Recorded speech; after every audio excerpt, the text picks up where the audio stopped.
Tres personas, un presidente, un revolucionario y una periodista. Por un momento pareció que el destino del mundo estaba en sus manos. La sombra de una terrible amenaza los unió. Cuba estaba a punto de convertirse en el detonante de la Tercera Guerra Mundial. Fidel Castro, el líder cubano, era el símbolo de todo aquello que Estados Unidos temía. El presidente John Fitzgerald Kennedy denuncia públicamente a Castro y trama su derrocamiento. Nos oponemos a la subversión en cualquier lugar de América. Pero nuevos documentos recientemente desclasificados revelan que Kennedy y Castro estaban en contacto. Y la mediadora fue Lisa Howard, una periodista pionera hoy completamente olvidada. Solo ahora se ha hecho pública esta historia secreta y empieza a reconocerse el legado de Lisa Howard. Kennedy y Castro, la historia secreta. Lisa Howard comenzó su vida como Dorothy Guggenheim. A los 17 años dejó la pequeña ciudad de Ohio para hacerse actriz y cambió de nombre. Lisa alcanzó rápidamente el éxito en Nueva York como estrella de telenovelas. I'm a woman. Oh, I'm ambitious to a point. But not like you. Not like most men. I'm content, or at least I have been. Estaba especializada en papeles de mujer fatal que no dejaba que nada se interpusiera en su camino. Pero Howard tenía otra faceta. En su tiempo libre escribía sesudos artículos para oscuras revistas políticas. Si querer eliminar los guetos, si querer crear verdadera prosperidad compartida por todos, es antiamericano, entonces claramente soy culpable. En 1959, Howard volvió a reinventarse a sí misma. Soy Lisa Howard y esto es Mutual News. Esta vez como periodista radiofónica. Para aquellos que la conocían, no fue ninguna sorpresa. No existía puerta abierta o cerrada que pudiera impedir a Lisa llegar donde quería ir. Creo que estaba muy comprometida con los asuntos públicos y con la política nacional e internacional. No aceptaba un no por respuesta. Y estaba tan segura de que te interesarías por ella, que era irresistible. Senador. En 1960 sigue la campaña presidencial de un senador de Massachusetts, John Fitzgerald Kennedy. Ha surgido como el tema clave de esta campaña. El debate es entre los que están satisfechos con el estado de las cosas y los que desean seguir avanzando. No sería la última vez que los caminos de Howard y Kennedy se cruzarían. En el corazón de la campaña presidencial se encontraba la cuestión que los uniría más adelante: Cuba y el hombre que se convertiría en la imagen inseparable de ese país, Fidel Castro. El poder de Castro surgió del deseo del pueblo cubano de librarse de un dictador corrupto, Fulgencio Batista. Batista había invitado a las corporaciones americanas a repartirse la isla y a los gánsteres americanos a controlar sus casinos, famosos en todo el mundo. Cuba estaba madura para la revolución. En noviembre de 1956, Fidel Castro, entonces un joven abogado, se esconde en las montañas de Sierra Maestra con unos pocos seguidores armados. Castro era un genio de la organización y sabía cómo hacer que se escuchara su mensaje. Era capaz incluso de instalar una emisora de radio en plena jungla y de conseguir que le visitara un reportero del New York Times. 2 años después, Castro entra con un ejército de 50.000 hombres en La Habana. Batista huye. Fue una explosión de alegría, de sentimientos de felicidad y de alivio por habernos librado por fin de aquel régimen. Recuperamos nuestra dignidad nacional. Éramos independientes. Por primera vez, el pueblo al que ellos servían se sentía protagonista de la historia. Fue la semana más importante de nuestra historia.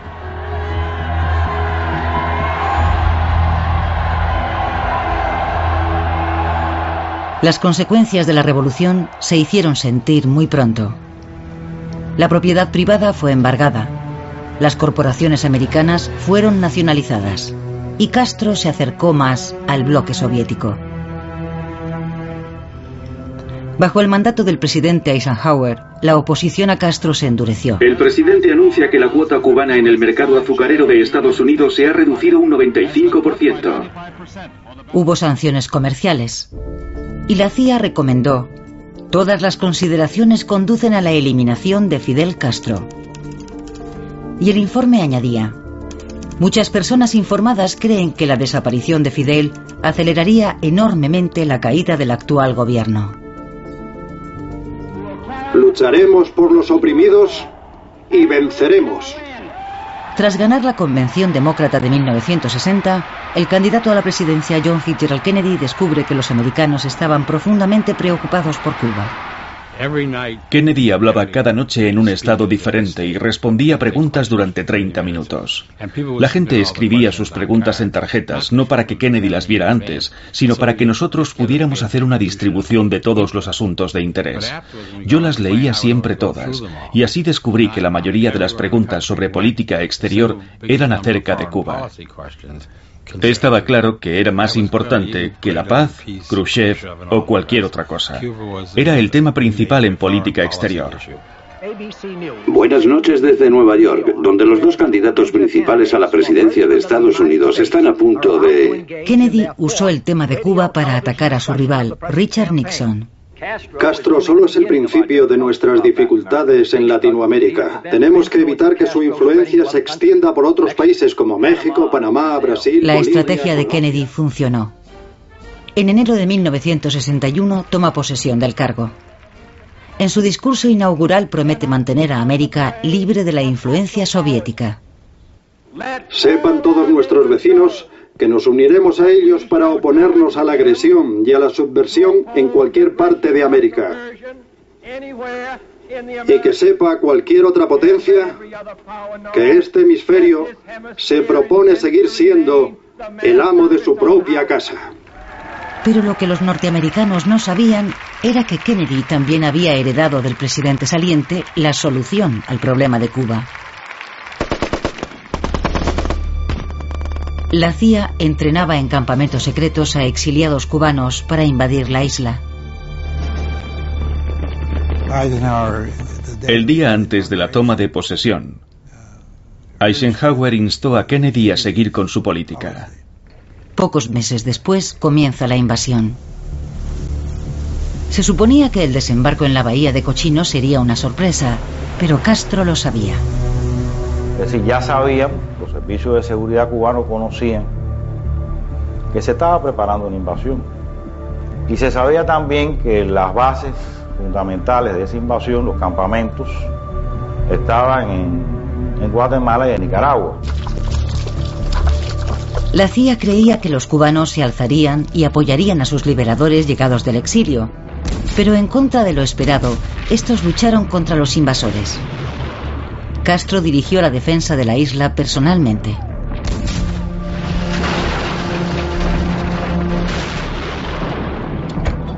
Estados Unidos rechazó en público cualquier relación con la invasión, una decisión política que supuso el abandono de los invasores. Los rebeldes, por supuesto, tuvieron problemas en la playa. Estaban a punto de ser barridos. Había aviones de la Armada de Estados Unidos en aquella playa. Los mandos de la CIA le pidieron al presidente que autorizara la intervención, y Kennedy dijo: no empezaré una guerra con Cuba. La batalla terminó muy pronto. 114 invasores murieron y más de 1 millar fueron hechos prisioneros. Cuando le preguntaban al respecto, Kennedy no reconocía lo que la prensa ya sabía: la implicación de Estados Unidos en la invasión. Kennedy parecía débil y confuso. No trato de ocultar ninguna responsabilidad por parte del gobierno, porque simplemente, y esto está muy claro, no creo que esa discusión nos beneficie durante la complicada situación actual. Creo que para Kennedy fue quizás el golpe más duro en todo su mandato. Por lo tanto, Girón va a consolidar la revolución cubana, que en Cuba se va a producir la primera derrota de Estados Unidos en el mundo. Para Castro, la bahía de Cochinos fue un triunfo. Todos los periodistas del mundo querían entrevistar al carismático revolucionario que había derrotado a Estados Unidos, incluida Lisa Howard.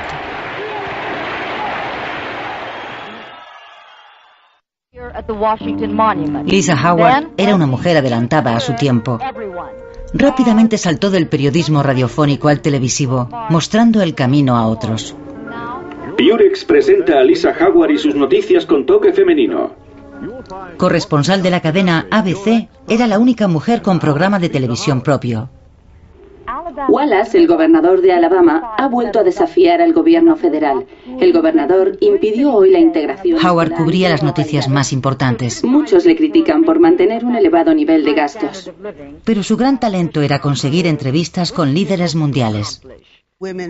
Había mujeres en la televisión, pero en puestos subordinados. El presentador, el protagonista, siempre era un hombre. Que una mujer tuviera su propio programa, por breve que fuera, era una especie de milagro. Lisa no era una periodista de investigación, ella era una periodista estrella. Y su cualidad era la fiereza. Cuando quería conocer a alguien, lo lograba. Quería conocer a los políticos y a los hombres más importantes del mundo en su época. Lisa conquistó la fama televisiva en Viena, Austria, donde Kennedy iba a reunirse con el líder del bloque soviético, Nikita Khrushchev. Acaba de salir de una elegante limusina negra. Solo habían pasado 6 semanas desde la invasión cubana. Howard acaparó y divirtió a Khrushchev. Hola, ¿cómo está usted? Hola, ¿cómo está usted? Quiero decir algo en inglés. ¿Alguien aquí habla inglés? Usando al ministro de Exteriores, Gromyko, como improvisado traductor, Lisa consiguió su entrevista. Le he seguido hasta Viena. Howard ya había entrevistado a Kennedy y a Khrushchev. Entonces se fijó en Fidel Castro. Pero cada día era más difícil acceder a él, ya que dependía cada vez más del apoyo de Rusia. Situada a menos de 150 kilómetros de Florida, Cuba era el punto de apoyo que los soviéticos necesitaban en el hemisferio occidental. El riesgo era para todo el mundo demasiado elevado.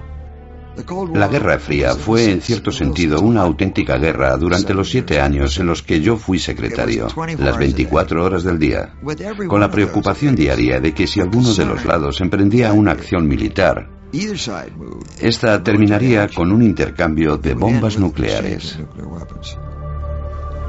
Kennedy y sus asesores estaban obsesionados con Cuba. Empleando los recursos de la CIA, lanzaron la Operación Mangosta, un programa secreto de actos de sabotaje en el interior de la isla. La Operación Mangosta trataba de deshacerse de Castro y de su régimen. Y cuando le pregunté a mi jefe qué significaba deshacerse, me dijo: "Tú sabes leer, así que ya sabes lo que significa". Se enviaron armas a los activistas contrarios a Castro. Se volaron y quemaron fábricas y almacenes de azúcar. La esperanza de Kennedy era lo que ahora llamamos un cambio de régimen en Cuba. Y hay cierta ambigüedad en la palabra quitar. ¿Quitar a Castro del poder o quitarle la vida? Había planes para matar a Fidel con francotiradores, caracolas explosivas e incluso puros envenenados. Finalmente, la Operación Mangosta fracasó en su objetivo de derribar a Fidel Castro, pero sí consiguió un importante e inesperado éxito. Un informador notó una inusual actividad militar en el interior del país. Poco después, los aviones espías revelaron que había misiles nucleares rusos desplegados y espacio para recibir más misiles. Comenzaba así la crisis de los misiles en Cuba. Ahora sabemos que la Unión Soviética ha decidido transformar Cuba en una base para la agresión comunista. En una base para poner a toda América bajo la amenaza nuclear. Kennedy ordenó el bloqueo de los barcos rusos que transportaban misiles con destino a Cuba. Es para detener esta escalada ofensiva, por lo que se ha iniciado el bloqueo estricto de todo material militar con destino a Cuba. El secretario de Defensa, Robert McNamara, estaba preparado para la guerra. He adoptado todas las medidas necesarias para el despliegue de nuestras fuerzas, para poder garantizar un bloqueo efectivo. Creíamos que había 90 misiles balísticos intercontinentales apuntando a la costa este de Estados Unidos y amenazando a millones de personas. Los barcos rusos cargados con armas mantienen su rumbo en dirección a la zona de bloqueo. Los cubanos se preparan para otra invasión americana. Es una batalla de nervios y Kennedy está dispuesto a presionar el botón nuclear. La política de esta nación respecto a cualquier misil nuclear lanzado desde Cuba contra cualquier nación del hemisferio occidental será considerado como un ataque a Estados Unidos. Y exigiríamos represalias contra la Unión Soviética. Teníamos una fuerza invasora enorme, un plan de invasión enorme. El primer día de bombardeos habría, creo recordar, 1080 misiones. Teníamos 180.000 soldados preparados para invadir Cuba. El sábado 27 de octubre, a las 4:30 de la tarde, el alto mando recomendó iniciar el ataque aéreo en el plazo de un día y medio. Y lo hicieron, porque en aquel momento no creíamos que los misiles estuvieran operativos. Pensábamos que las cabezas nucleares de aquellos misiles no habían llegado aún a Cuba. Hasta 29 años después, en enero de 1992, no supimos que entonces había alrededor de 170 cabezas nucleares en Cuba. Si hubiéramos lanzado un ataque, sin lugar a dudas, hubiera habido una guerra nuclear. Así de cerca. Khrushchev y Kennedy negociaron un acuerdo en el último momento. Castro quedó fuera de las negociaciones. Se enteró del acuerdo por la radio.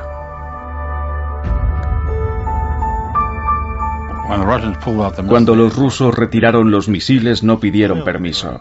Era evidente que ellos estaban al mando, así que Castro salió debilitado y Kennedy consiguió una gran victoria, tal vez la mayor de su administración.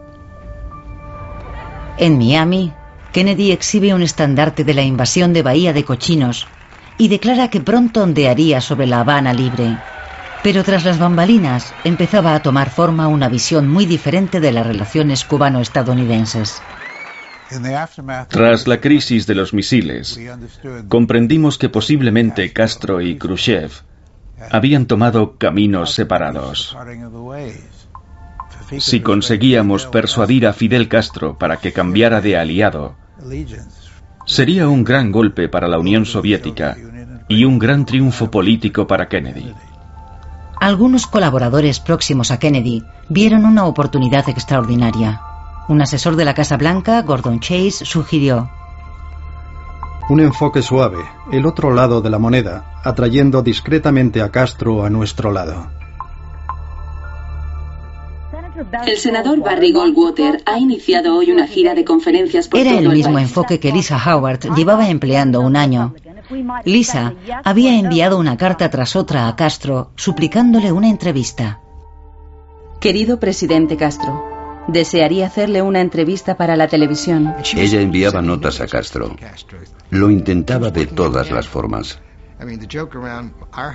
El chiste en nuestra casa era: Lisa llama a medianoche, y las llamadas, la mayoría de ellas, estaban relacionadas con su feroz ambición de conseguir entrevistar a Castro. Estaba decidida a hacerlo y nada la detendría. Irónicamente, las secuelas de la crisis de los misiles en Cuba ayudarían a Lisa Howard a hacer realidad su ambición. El regreso de los prisioneros. En la base aérea de Homestead, en Miami, los prisioneros liberados por Castro dan sus primeros pasos hacia la libertad. En diciembre de 1962, James Donovan, un abogado de Nueva York, negocia la liberación de los presos cubanos que seguían encarcelados por la invasión de Bahía de Cochinos.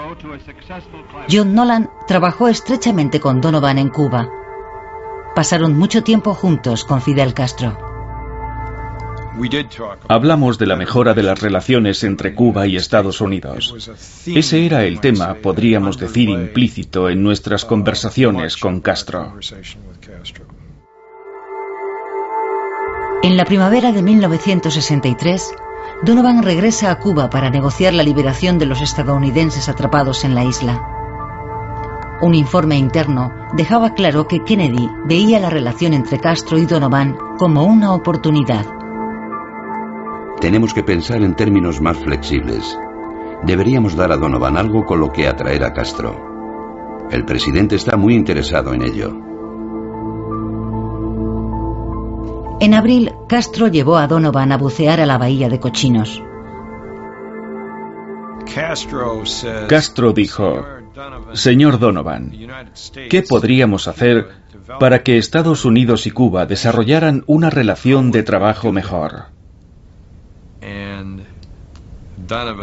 Y la respuesta de Donovan a esa pregunta fue: Señor, para que eso pasara, debería hacerse igual que hacen el amor dos puercoespines, con mucho, mucho cuidado. Tanto Castro como Kennedy creían en la posibilidad de un acercamiento. Pero mantener el diálogo era complicado. Necesitaban un mensajero, alguien que pudiera comunicarse eficazmente con las dos partes. En ese vacío político entró Lisa Howard. Ella estaba en el Hotel Riviera de La Habana. Se encontraba en el punto álgido de su carrera. Por fin había conseguido el permiso para entrevistar a Fidel Castro. ¿La gente de Estados Unidos entenderá mi inglés? Creo que sí. Doctor Castro, ¿siente que hay alguna posibilidad para la normalización de las relaciones con Estados Unidos? Creo que es posible si el gobierno de Estados Unidos lo desea. Y en ese caso... El carismático Fidel Castro impresiona a la reportera idealista. En su habitación del Hotel Riviera de La Habana, Howard escribe a Castro una carta extraordinaria que podía poner en peligro su reputación como periodista. Mi querido Fidel, tras pensar en ello muy seriamente, he decidido darte la posesión más valiosa que puedo ofrecer, mi lealtad, en la forma de una carta que, si fuera hecha pública, me destruiría en Estados Unidos. Los hombres como tú nos sacan de nuestra apatía, de nuestra desesperación, de nuestra resignación. Creo firmemente que se te debe permitir desempeñar tu papel. Y si tengo el privilegio de ayudarte a hacerlo, haré todo lo que esté en mi poder por conseguir este fin. Castro, entrevista y comentarios. La entrevista de Lisa a Castro, emitida por la cadena ABC, recibe las alabanzas de la crítica. Pero ella tiene otras ambiciones. Quiere cambiar la naturaleza de las relaciones entre Estados Unidos y Cuba. Ella deseaba la reconciliación entre Cuba y Estados Unidos. Pensaba que eso era algo muy importante. Y creía que era posible hacerlo en aquel momento. En secreto, lleva a Richard Helms, el director de la CIA, un mensaje para el presidente. Helms informó de la posición de Howard. Es indudable que Howard quiere impresionarnos con dos hechos: que Castro está dispuesto a hablar de una reconciliación y que ella está dispuesta a hablarlo con él si así se lo pide el gobierno de Estados Unidos. En un borde del informe aparecen las letras PSAW, visto por el presidente, lo que deja claro que Kennedy personalmente leyó el informe. Pero Lisa Howard esperaba impaciente acciones más concretas. Ella sentía que Castro se merecía más atención y respeto, que el aislamiento y el bloqueo de Cuba eran ridículos y que la administración de Kennedy debería tenderle un puente. En septiembre, Howard visita a William Atwood, un diplomático estadounidense destacado en la ONU. Lisa tenía un plan audaz: utilizar su apartamento en Manhattan para una reunión entre Atwood y el funcionario de más alto nivel de Cuba en Estados Unidos, el embajador cubano ante la ONU. Resultaba demasiado controvertido hacerlo en público. Su iniciativa se convirtió en una oportunidad muy constructiva para el gobierno de Estados Unidos, que así podía comunicarse con Castro, porque ella sabía mucho y podía acceder a él. Hoy podríamos haber conseguido una pausa en la Guerra Fría.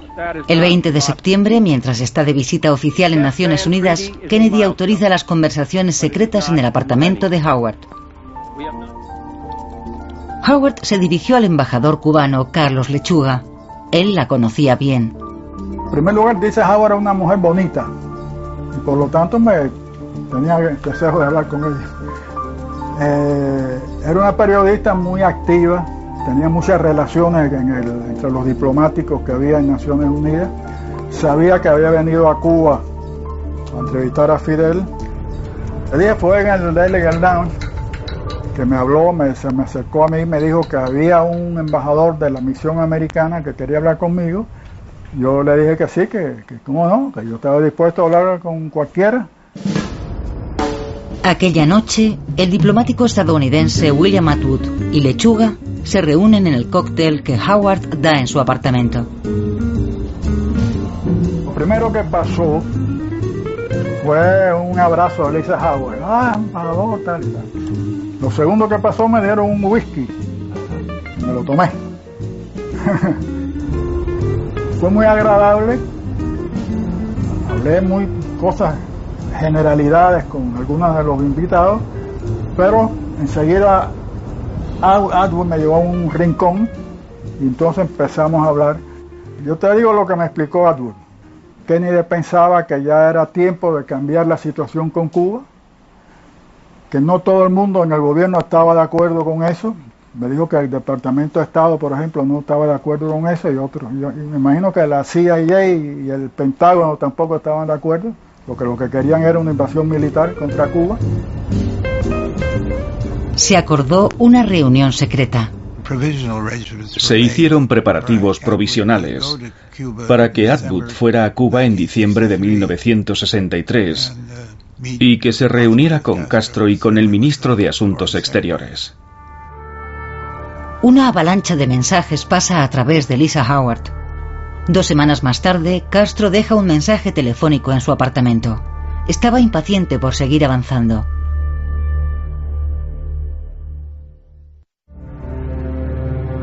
Lisa Howard había creado una oportunidad extraordinaria, iniciando el diálogo entre Cuba y Estados Unidos.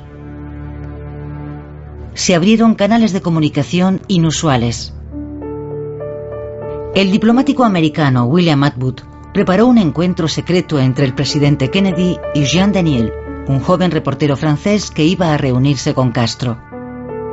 Kennedy quería que Daniel le transmitiera personalmente sus deseos de una reconciliación con Cuba. Cuando salí del despacho oval de la Casa Blanca, tenía la sensación de ser un mensajero de la paz. Yo estaba convencido de que Kennedy quería un acercamiento, que quería que yo volviera y le dijera: Castro también desea un acercamiento. Uno de los mensajes que Kennedy confió a Jean Daniel era que le dijera a Castro que iba a dar un discurso en el que Castro estaría muy interesado. El 19 de noviembre, Kennedy habla en Miami. Su mensaje va directamente dirigido a Castro. Una vez haya sido restaurada la soberanía cubana, tenderemos la mano de la amistad y la ayuda a Cuba. En su discurso, Kennedy decía que había 2 condiciones que el gobierno cubano debía cumplir: cortar sus lazos con la Unión Soviética y dejar de promover la subversión en Latinoamérica. Si es así, añadió, todo será posible. Que sí, que Kennedy iba, pero que Kennedy iba a ir un viaje a Dallas, un viaje corto a Dallas, que cuando regresara de Dallas, Kennedy quería saber qué se había avanzado. El 22 de noviembre de 1963, Kennedy llega a Dallas. Yo formaba parte del grupo de 4 reporteros que voló con el presidente en el Air Force One. Cuando llegamos a Dallas, estrechó muchas manos. Kennedy era el hombre más encantador que he conocido nunca. Rebosaba carisma. En Cuba hacía un día precioso. Jean Daniel le contaba a Castro su reunión con Kennedy. Él me escuchaba atentamente. Se bebía mis palabras. Yo tenía la sensación de que todo aquello era nuevo para él. Era evidente que estaba feliz con el mensaje que le llevaba. A veces me decía, quizá él haya cambiado, quizá las cosas sean posibles con este hombre. Yo pensaba, Castro está decepcionado con los rusos. Kennedy siente que ha evitado a duras penas una terrible guerra mundial nuclear. Aquellos 2 hombres parecían estar preparados para alcanzar la paz. Estoy seguro de ello, completamente, incluso después de tantos años. En Dallas eran las 12:25. La caravana pasa por la plaza Dealey. Vimos aquel extraño cartel, depósito de libros escolares de Texas, en un edificio delante de nosotros y nos estábamos preguntando qué sería eso cuando sonaron los primeros disparos.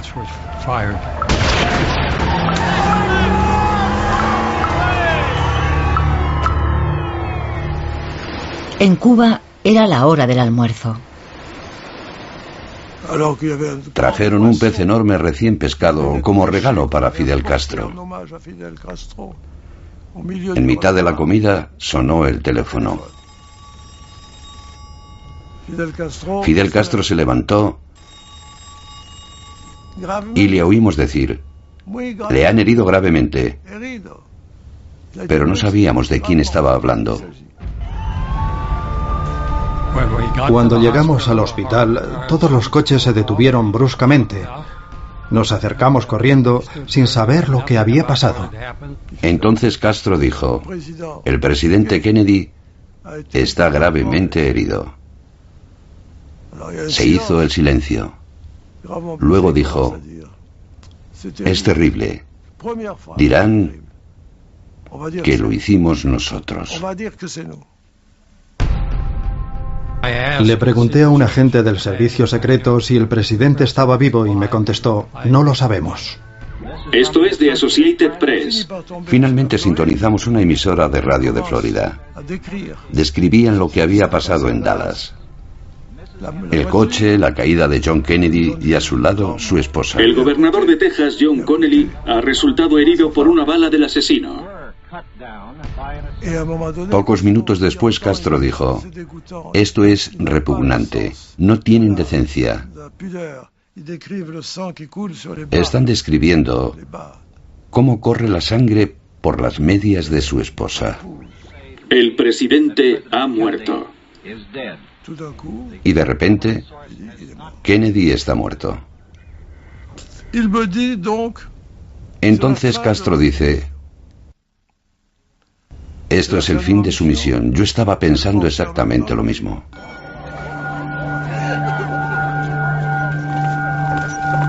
Los días siguientes, Lisa Howard informa a una nación en duelo sobre el funeral del presidente. Cuando volvemos sobre los acontecimientos de hoy, nuestro recuerdo se dirige una y otra vez a la señora Kennedy. Ella ha demostrado un dominio extraordinario, coraje, dignidad. Howard entrevista al embajador cubano, Carlos Lechuga.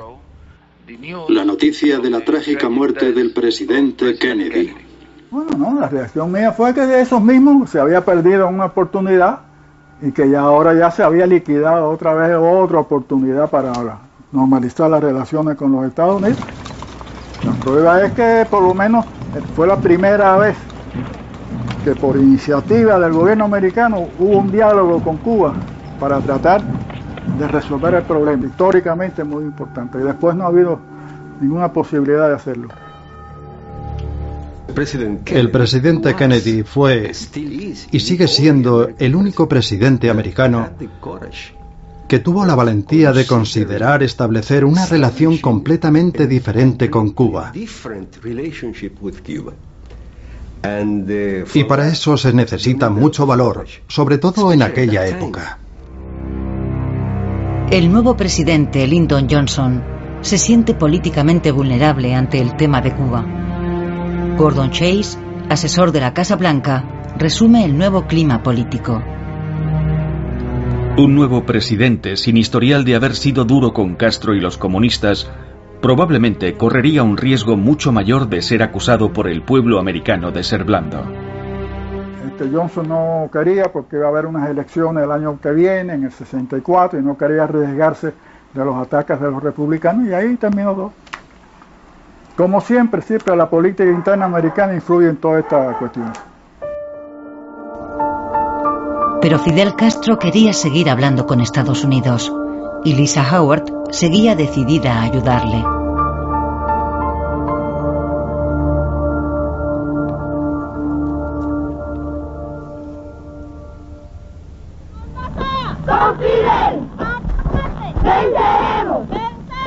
Tres meses después del asesinato de Kennedy, Lisa Howard regresó a Cuba para hacer un nuevo documental.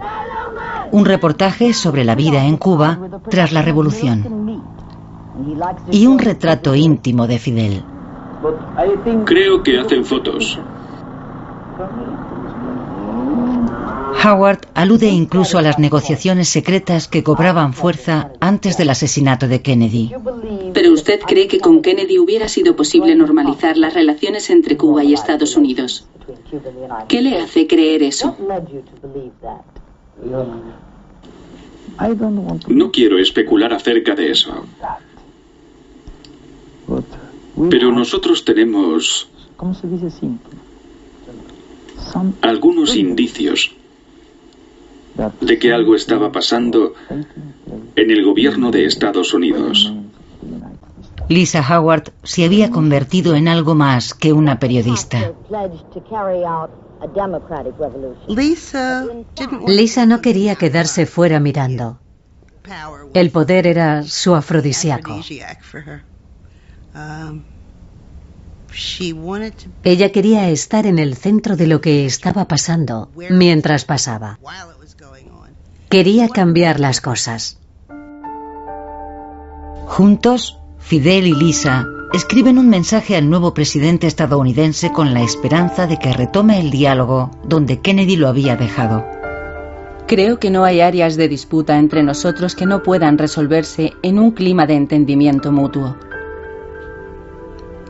Pero primero, por supuesto, es necesario que hablemos de nuestras diferencias. Creo firmemente que la hostilidad entre Cuba y Estados Unidos es tanto antinatural como innecesaria y puede ser eliminada. Howard esperaba entregar la carta personalmente al presidente Johnson. Pero de regreso a Estados Unidos, Lisa descubre que el entusiasmo se ha enfriado y que su influencia en la Casa Blanca está disminuyendo.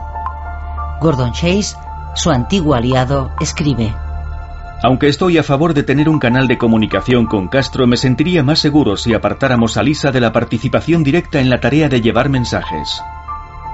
Lisa fue apartada. Cuando murió Kennedy, tuve la sensación, por lo que Lisa me dijo, de que ella había perdido toda conexión con la Casa Blanca. Pero Lisa se reinventa a sí misma de nuevo y sorprende a todos encabezando un comité de demócratas que se oponen a la candidatura al Senado del forastero Robert Kennedy por el estado de Nueva York.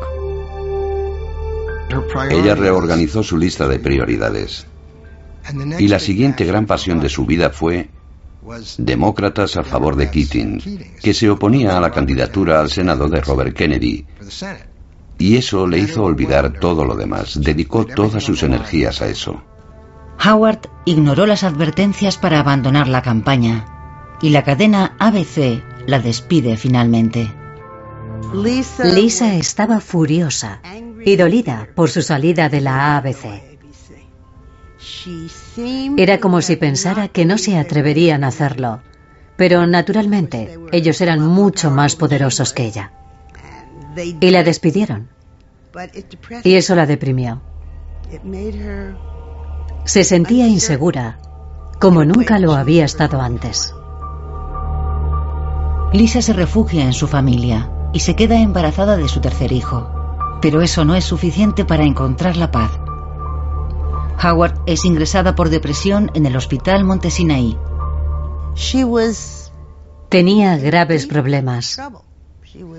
Emocionalmente era una mujer muy enferma y perturbada. Yo creo que perdió el control. Creo que se rompió. Mientras estaba en el hospital, pierde a su bebé. La habían trasladado al ala de maternidad.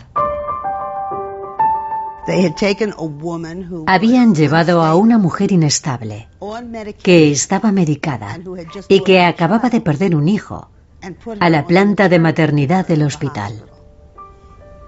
Era como una pesadilla. Lo primero que ella me dijo cuando fui a verla fue: oigo a bebés llorar todo el tiempo. Traen los bebés a sus madres y mi bebé está muerto. Con el permiso de los médicos, Lisa va a pasar un fin de semana con su familia en los Hamptons. Aquel era un lugar en el que siempre había podido relajarse y ser feliz. En aquellos tiempos en los que íbamos a la playa a tomar el sol, éramos muy jóvenes. Nos reíamos y divertíamos mucho. Lisa era una persona mucho más relajada que la Lisa trabajadora. Aquellos días fueron maravillosos. El dolor de Lisa es mucho más grave de lo que todos piensan. Tras escabullirse de su familia, ingiere un centenar de píldoras para dormir. Murió antes de llegar al hospital.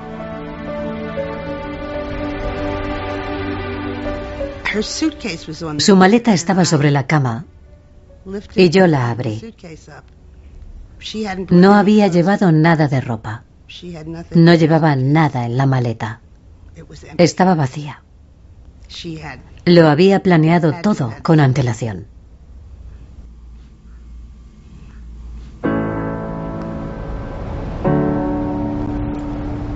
El Hotel Riviera, donde Lisa Howard intentó cambiar la historia, sigue en La Habana.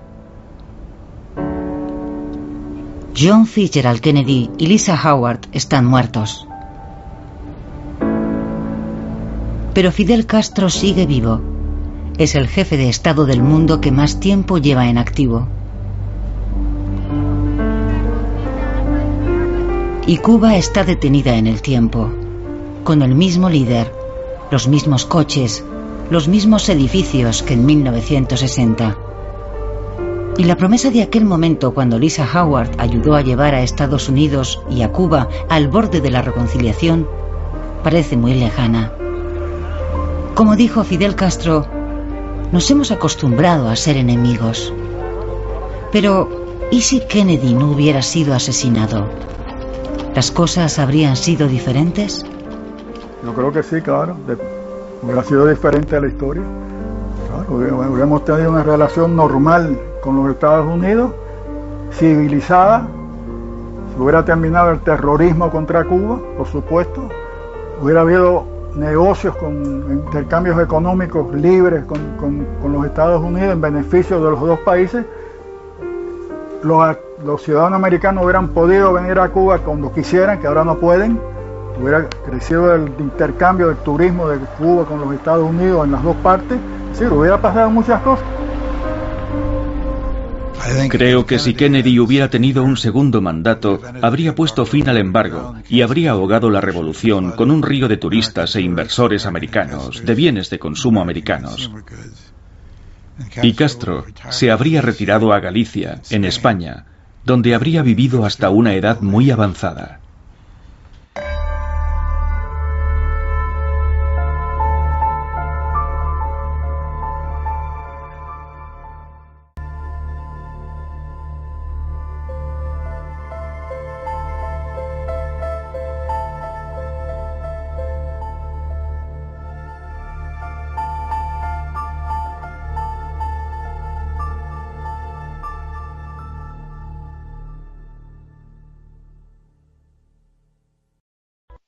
3 personas, un presidente, un revolucionario y una periodista.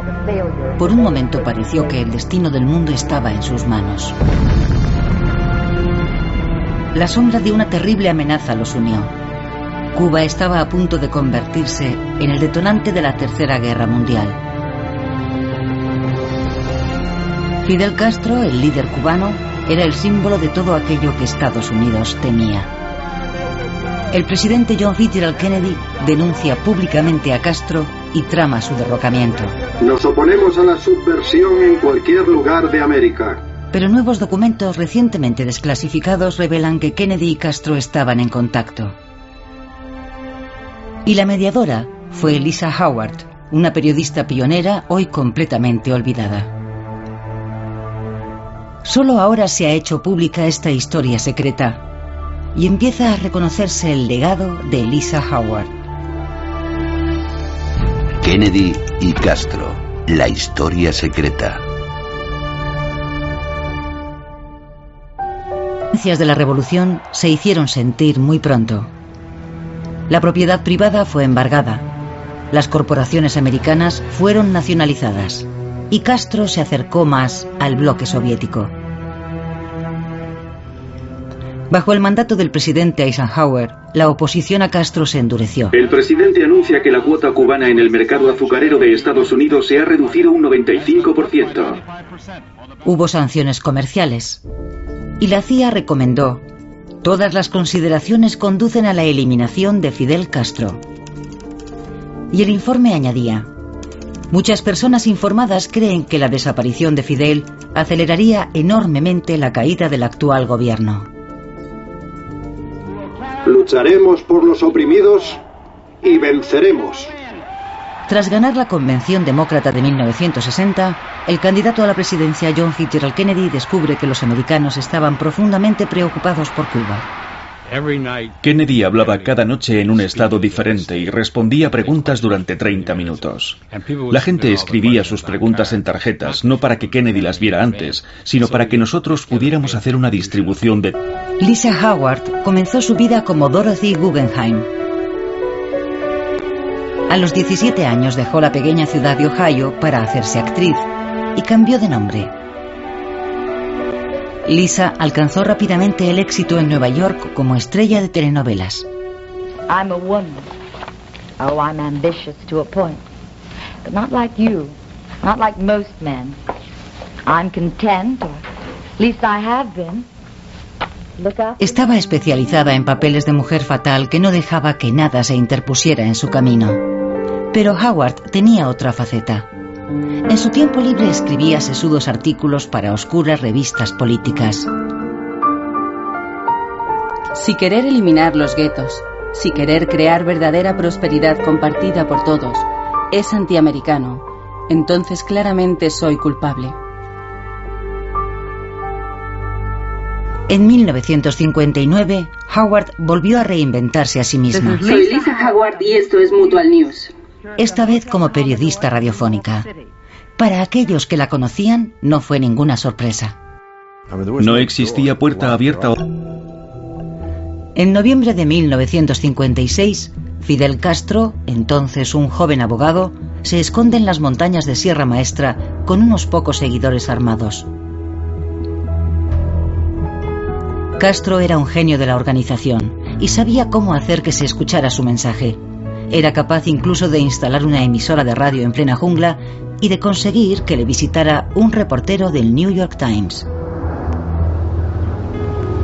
2 años después, Castro entra con un ejército de 50.000 hombres en La Habana. Batista huye. Fue una explosión de alegría, de sentimientos de felicidad y de alivio por habernos librado por fin de aquel régimen. Recuperamos nuestra dignidad nacional. Éramos independientes. Por primera vez, el pueblo al que ellos servían se sentía protagonista de la historia. Fue la semana más importante de nuestra historia.